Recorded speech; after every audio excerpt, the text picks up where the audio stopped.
English నేర్చుకోవడం అనర్గళంగా మాట్లాడడం మీ కల? వెంటనే కాల్ చేసి క్లాసెస్‌కి రిజిస్టర్ అవ్వండి. నమస్తే, welcome back to Suman TV. ప్రస్తుతం మనతో పాటు ఉన్నారు అనలిస్ట్ మందరి కృష్ణారెడ్డి గారు. నమస్తే సార్. నమస్తే అమ్మా. సార్, ఈ మధ్య కాలంలో మనం చాలా న్యూస్లు చూస్తున్నాం. వరుసగా ఏంటంటే భర్తల్ని చంపేస్తున్న భార్యలు అని చెప్పి స్కెచ్లు వేసి చంపేస్తున్నారు. ఇక్కడ ఏంటంటే మెయిన్గా ఇల్లీగల్ అఫైర్స్ వల్ల, లవర్ ఉండడం వల్ల, మంచి పిల్లలు భర్త ఉన్నా కూడా ఆడవాళ్ళు ఒకేసారి టర్న్ అయిపోయారు. అంటే పలు కారణాలు ఉండొచ్చు. మరి రీసెంట్గా చూసుకుంటే తమిళనాడులో జరిగినటువంటి ఘటన, ధర్మపూర్ జిల్లాలో మరి లవర్తో వెళ్ళిపోవాలని ప్లాన్ చేసి హస్బెండ్ చంపేయడం జరిగింది. ఒకసారి వివరాల్లోకి వెళ్తే, ఈ మధ్యకాలంలో రివర్స్ వ్యవహారం జరుగుతోంది. గతంలో భార్యని చంపడం లేదా వాళ్ళు ఆత్మహత్యలు చేసుకున్నట్టుగా ప్రోత్సహించడం, చాలామంది కిరోసిన్ పోసుకొని చావడం, ఊరేసుకొని చనిపోవడం, ఇలాంటి భర్తతో సంసారం చేయలేక వాళ్ళు పెట్టే అత్తింటి వేధింపులు భరించలేక చనిపోవడం అనేది చాలా కామన్గా ఉండేటువంటి విషయాలు. భారతదేశంలో అలాంటి కేసులు కోకొల్లలుగా వేల కేసులు, నేను చెప్పాలంటే లక్షల కేసులు కూడా జరిగిపోయాయని చెప్పడంలో ఆశ్చర్యకరమైన విషయం లేదు. కానీ ఆశ్చర్యంగా ఈ మధ్య కాలంలో జరుగుతుంది అంటే రివర్స్లో జరుగుతుంది వ్యవహారం. భర్తల్ని చంపేటువంటి భార్యలు పెళ్ళయి ఇంకా శోభనం కూడా జరగనటువంటి వాళ్ళు తన భర్తను వదిలించుకోవడానికి ప్రియుడితో కలిసి పన్నాగం పన్ని మరి ఎక్కడికో శోభన హనీమూన్కి తీసుకెళ్ళి మరి చంపేసిన కేసులు మనం చూసాం. ఇప్పుడు తమిళనాడులో జరిగిన కేసు కొంచెం డిఫరెంట్. ఇది అంటే బాగా చదువుకున్న వాళ్ళు, తెలివితేటలు ఎక్కువ ఉండేటువంటి వాళ్ళే ఈ పని చేస్తారని మనం అనుకుంటే కాదు. ఈవెన్ చిన్న వ్యాపారం చేసుకునే వాళ్ళు కానీ, చిరుద్యోగుల్లో సంబంధించిన వాళ్ళు, పెద్దగా అంత తెలివితేటలు లేని వాళ్ళు కూడా ఇలాంటి పనులు చేస్తున్నారని చెప్పడానికి ఇది ఒక ఉదాహరణగా మనం తమిళనాడులోని ధర్మపురి జిల్లా సంఘటన మనం తీసుకోవచ్చు. అక్కడ ఒక కారు డ్రైవర్గా ఉన్న స్త్రీ ఒక అబ్బాయికి అమ్మాయిని జన్మనిచ్చింది. చక్కటి కుటుంబం. అతను కారు డ్రైవర్గా పనిచేస్తున్నాడు, కష్టపడి సంపాదిస్తున్నాడు, తీసుకొస్తున్నాడు, కుటుంబం హాయిగా ఉంది, పిల్లలు చదువుకుంటున్నారు, జరుగుతోంది. బహుశా అతను కారు డ్రైవర్ కావడం వల్ల ఎక్కువసేపు ట్రావెలింగ్లో ఉంటాం, ఇంటికి రెగ్యులర్గా రాలేని పరిస్థితులు కొన్ని ఉండవచ్చు. ఎందుకంటే కారు డ్రైవర్గా ఉన్నవాడి పరిస్థితి ఎట్లా ఉంటుందో మనకు తెలుసు. కంపెనీలో పనిచేసే వాళ్ళ పరిస్థితి ఇంకా ఘోరంగా ఉంటుంది. ఎప్పుడు బయలుదేరాలంటే అప్పుడు బయలుదేరాల్సిందే, యజమాని ఎప్పుడు వెళ్ళాలంటే ఇప్పుడు వెళ్ళాల్సిందే. తమ చేతిలో టైం ఉండవు. ఈ టైం ప్రకారం వస్తాడు, ఈ టైం ప్రకారం జరుగుతున్నట్టు పరిస్థితులు ఉండవు. బహుశా అతను భార్యని సంతృప్తి పరచలేకుండా ఉండే పరిస్థితి ఉండొచ్చు. ఆమె కోరుకున్న కోరికలు ఏమున్నాయో మనకు తెలియదు. భర్త తనతో సమయం ఎక్కువ కాలం గడపాలని కోరుకొని ఉండొచ్చు, లేదా ఇంకా ఎక్కువ బాగా బతికేటువంటి పరిస్థితులు ఉండాలని కోరుకొని ఉండొచ్చు.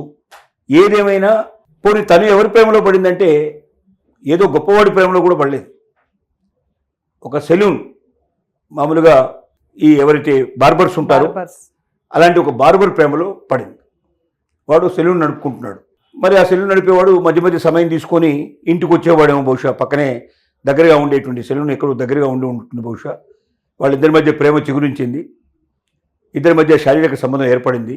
తన భర్తను వదిలించుకుంటే ఆ ప్రియుడితో కలిసి వెళ్ళిపోవచ్చనో లేదా ప్రియుడితో ఆనందంగా బతకొచ్చనో, భర్తకు తెలిసి ఏదైనా హెచ్చరించడం అట్లాంటివన్నీ జరిగి ఉన్నాయేమో పూర్తిగా మనకు తెలియదు. పోలీసు వాళ్ళు చెప్తున్న దాని ప్రకారంగా వాళ్ళిద్దరి మధ్య, ప్రియుడికి ఆవిడకి మధ్యలో శారీరక సంబంధం ఉంది. భర్తను వదిలించుకోవాలని ప్రయోగం చేసింది. సాంబార్ లోపల ఒక పురుగుల మందు కలిపేసేసి ఆ సాంబార్ని తినిపించడం వల్ల భర్త హాస్పిటల్కి వెళ్ళారు. హాస్పిటల్లో అతను మరణించాడు. పోస్ట్ మార్టం రిపోర్ట్లో తెలిసింది ఏంటంటే పురుగుల మందు అతనికి తినడం వల్ల జరిగింది, అతను తిన్న ఆహారంలో పురుగుల మందు ఉంది అని తేల్చారు. ఇప్పుడు అందరికీ అనుమానం ఏమొచ్చిందంటే, మరి అతను తిన్నటువంటి ఆహారం ఎప్పుడు తిన్నది? ఇంటికి వచ్చిన తర్వాత భోజనం చేసిన తర్వాతనే ఆ తర్వాత ఈ ప్రాబ్లం ఏర్పడింది. ఇక్కడ తీసుకొచ్చి హాస్పిటల్లో జాయిన్ చేశారు. మరి భోజనం పెట్టింది భార్య కాబట్టి భార్య మీదకి అనుమానం వెళ్ళింది. అంతకుముందు బయట ఎక్కడైనా తినొచ్చాడంటే అలాంటి అవకాశాలు ఏం కనబడలేదు. భార్యని పరిశీలించడానికి ప్రయత్నం చేశారు. భార్యకి అనుమానం వచ్చి ఆ భార్య ఫోన్ తీసుకొని ఫోన్లో మొత్తం వెతికితే చాట్ చేసింది. ఆ ప్రియుడితోటి తను చేసిన చాట్లో వాట్సాప్ లోపల ఏం కనబడిందంటే, నువ్వు ఇచ్చినటువంటి మందుని ముందు దానిమ్మ రసంలో కలిపాను, దాన్ని తాగించాలని ప్రయత్నించాను, కానీ నా భర్త తాగలేదు, భోజనం చేస్తాను డైరెక్ట్గా, నాకు ఇంకో మార్గం లేక సాంబార్లో కలిపేసేసి భోజనం పెట్టేశాను, చచ్చిపోయాడు అని సంతోషమైన వార్తని అతను తెలియజేసింది. చేసింది ఏదో చేసింది, వెంటనే దాన్ని తీసేయలేదు. ఎందుకంటే దొంగతనం చేసేవాళ్ళు కానీ, తప్పు చేసేవాళ్ళు కానీ, నేరం చేసేవాళ్ళు కానీ తప్పులు దొరికిపోతారు. Yes. దొరికిపోవడం అంటే ఆ తొందరలో మర్చిపోతారు తమ చేస్తుంది ఏంటి, అవతల వాడికి తెలిసిపోతుందేమో. అసలు ఇలాంటి ఏ నేరాలు చేసినా ఖచ్చితంగా పోస్ట్ మార్టం అనేది ఒకటి ఉంటుంది. పోస్ట్ మార్టంలో ఎలా చనిపోయాడో తెలుస్తుంది, దానికి కారణం ఎవరో తెలుసుకుంటారు. ప్రతిరోజు మనం టీవీ చూస్తున్నాం, వార్తలు చూస్తున్నాం, ఈ వార్తల్లో అన్నీ కనబడుతూనే ఉన్నాయి. కాబట్టి తప్పు చేసి దొరికిపోతారని తెలిసి కూడా ఈ తప్పులు ఎలా చేస్తున్నారో, ఎందుకు చేస్తున్నారో తెలియదు. ఏది ఏమైనప్పటికీ ఈమె కూడా అలాంటి తప్పే చేసింది. ఆ చాట్లో దొరికిపోయింది, అని పట్టుకున్నారు, జైలుకు పంపించారు. ఇప్పుడు ఆ పిల్లల గతి ఏమిటి?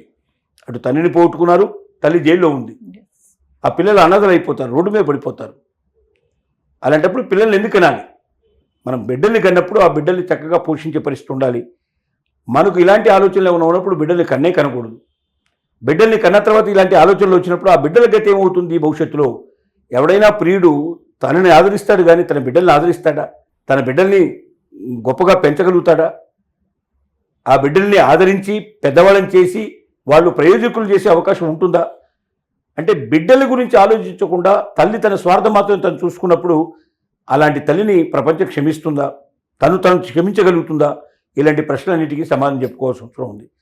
అలాగే భర్తలకు కూడా నేను ఇచ్చేటువంటి సలహా ఏమిటంటే, భార్యలను వీలైనంత వరకు సంతోషపెట్టడానికి అవకాశం టైం ఎంత ఇవ్వగలిగితే అంత టైం ఇవ్వడం, ఆ సమయంలో వాళ్ళ కోరికలు ఏమున్నాయని తెలుసుకోవడం, ఆ కోరికలు తాము తీర్చగలిగేంత అవకాశం ఉన్నందుకు తీర్చడం, తీర్చలేని వాటికి విషయాలన్నీ విధంగా చెప్పి మన పరిస్థితి అట్లా లేదు కాబట్టి తీర్చలేని పరిస్థితి ఉంది కాబట్టి దానికి మనకు అవకాశం వచ్చినప్పుడు తీర్చుకుందాం అనేటువంటి భావన కలిగించడం, ప్రేమగా లాలిత్యంగా చెప్పడం, విసుక్కోకుండా కోప్పడకుండా రోజు ఒకసారైనా రెండుసార్లైనా ఫోన్ చేసి మాట్లాడడం, పలకరించడం, ఇలాంటివన్నీ కొన్ని ప్రేమను తెలియజేసే పరిస్థితులు ఉంటే కనీసం భార్యల్లో అసంతృప్తి పూర్తిగా గూడు కట్టుకోవడం, మరొకరితో ప్రేమలో పడే పరిస్థితులు ఉండకపోవడం అనేది ఉంటుంది.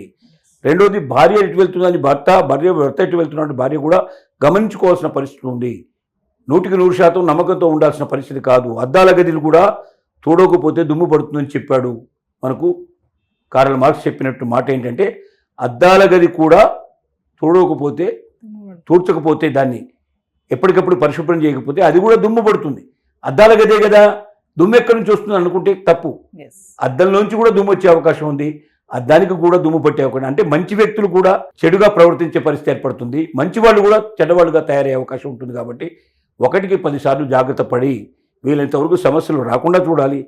100% ఎవరిని నమ్మడం కరెక్ట్ కాదు.